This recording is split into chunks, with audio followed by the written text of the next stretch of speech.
하나님이 정하실 시간, 하나님이 정하실 시즌, 그 시간표를 발견했을 때, 그리고 이 시대 가운데 우리가 어떻게 살아야 되는지를 이 절기를 통해서 발견하게 됩니다.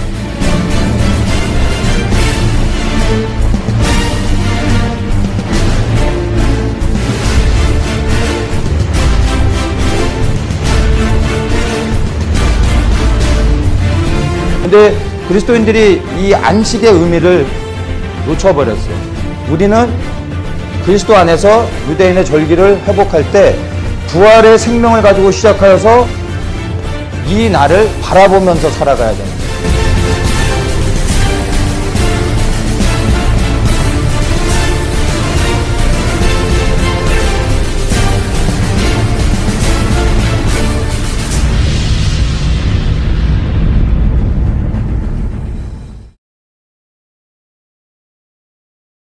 그가 아비멜렉을 향하여 저주의 말씀을 선포하는 겁니다.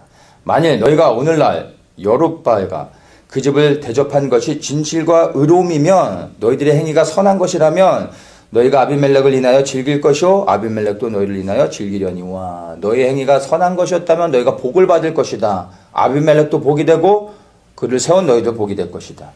그러나 20절, 그렇지 아니하면 아비멜렉에서 불이 나서 세겜 사람들과 밀로 족속을 살릴 것이요 세겜 사람들과 밀로 족속에게서도 불이 나서 아비멜렉을 살릴 것이니라. 이렇게 말합니다.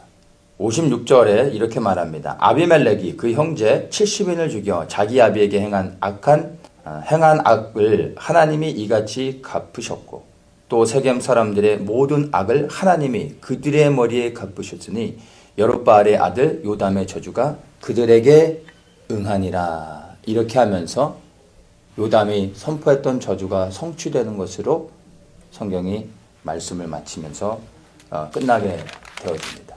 이 요담의 저주가 정말 문자 그대로 이렇게 성취되어진 데는 이유가 있습니다. 그 이유를 24절에서 말해줍니다. 이는 여룻바알의 아들 70인에게 행한 포악한 일을 갚되 그 형제를 죽여 피 흘린 죄를 아비멜렉과 아비멜렉의 손을 도와서 그 형제를 죽이게 한 세겜 사람들에게로 돌아가게 하심이라. 요담의 저주는 사실은 저주가 아니라 하나님의 공의의 심판이었던 것입니다. 요담이 심심해서 아무 이유 없이 그리심산에 올라 아비멜렉을 그리고 세겜 사람들을 저주한 게 아닙니다. 그에게는 원통함이 있었습니다. 한날 한시에 아무런 이유도 없이 그의 형제들이 69명이나 되는 그의 형제들이 한순간에 다 죽음을 당했습니다. 이 요담의 마음을 누가 이해할 수 있겠습니까? 그의 원통함이 얼마나 컸겠습니까? 하나님께 이것을 신원했던 것입니다. 이것은 저주가 아니라 사실은 하나님의 공의를 행하시옵소서 라고 그가 하나님께 호소했던 것입니다. 그리고 하나님은 이 요담의 부르짖는 소리를 들으실 수밖에 없었던 겁니다. 왜냐하면 그의 요구하는 것이 합당하기 때문입니다. 그런데 이것이 그에게는 하나님의 공의를 요청했던 것인데 아비멜렉과 이 세겜 사람들에게는 그것이 저주가 되어진 것입니다. 저주에 대한 영적인 원리를 이해해야 되는데요.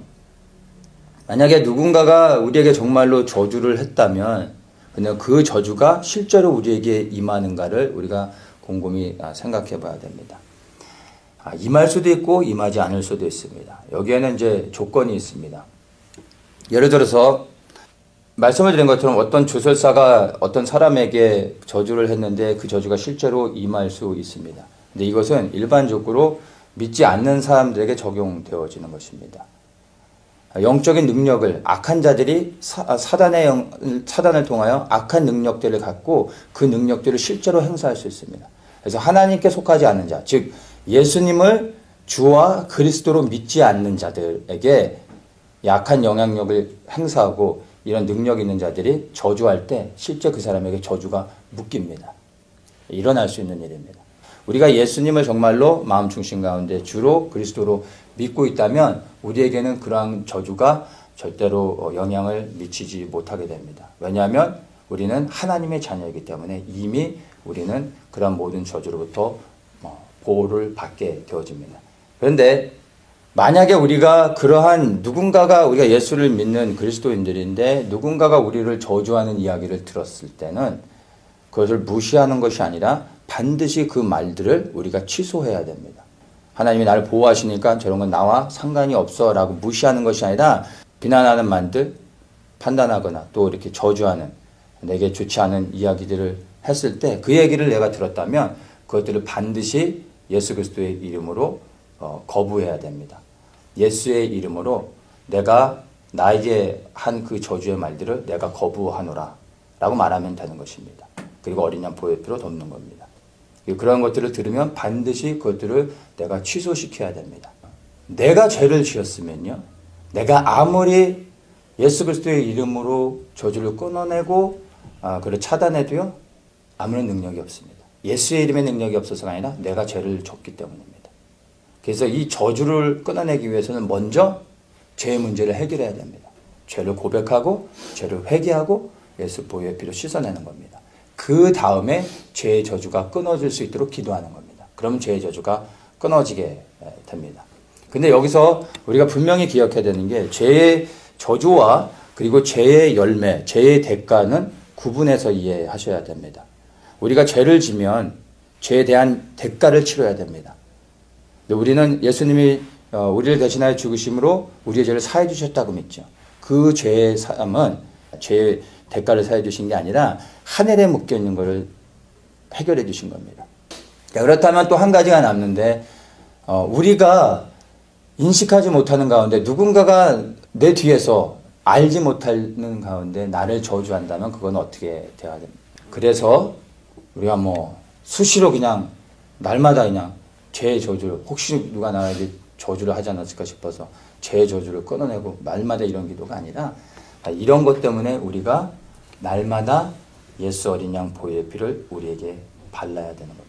그 보혈의 피를 우리에게 적용하고 그 피를 덮어야 되는 것입니다. 예수 그리스도의 그 보혈의 피의 능력은 이 시간에도 실제적으로 역사하는 것입니다.